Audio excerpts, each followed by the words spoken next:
Hi there. So today I want to talk about property tax protest.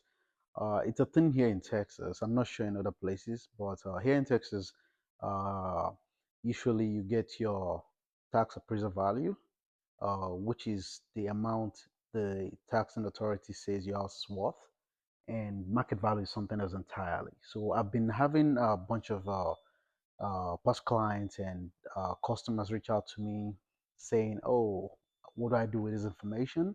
So I decided to just kind of make a video about it. So maybe that will be a little bit helpful.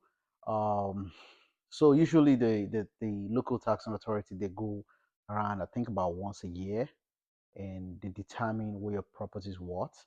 The onus is going to be on you to determine if what they give you is favorable or not. So the ways you can figure out if what they give you in taxable value is yours or not is obviously maybe reaching out to a real estate professional to guide you.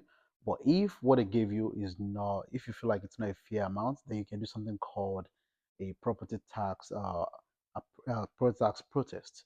So you can do a protest. The protest you can do by yourself, or you can go through a third-party company. Personally, I've done it before for myself, but I thought it's not really worth my time as much because you have to go there and you have to meet with the appraisal review board and they make a decision. If they want you to come back with more evidence, they'll let you know. So there are other companies that do that, so I don't meddle with that. But if you choose to do it by yourself, the ways you can do it is there are different ways. Number one is if the value is not fair. So what does that mean if the value is not fair? So let's say you paid 500,000 for your piece of real estate and you just bought it like maybe 6 months ago, and now they say, oh, your real estate is worth 700,000, then obviously that's not a fair amount. So you can go back and actually show them all the closing documents that shows that, oh, I closed on this property in the last 6 months, which is less than a year, and I would like to do a protest. So that's a very good grant for that. There's something also called functional obsolescence. So functional obsolescence essentially means your house is you're telling them your property is not very desirable. It's not very appealing from a functional standpoint. So with that being said, you can definitely do a protest. So a good example is let's say you have a house that's a 5 bedroom house and maybe it has like a 2.5 bath or 2 bath. So obviously you have a case whereby you can say your house is not very appealing from a functional standpoint. Also, if you have like extensive wears and tears in your house, maybe leaky roof, maybe you have foundation issues. So those are also grants you can use to protest your property taxes.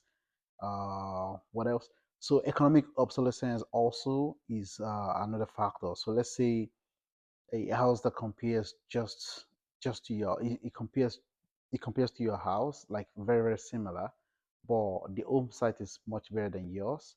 Maybe yours is like right next to a major road that constitutes lots of noise. So obviously they're not the same value.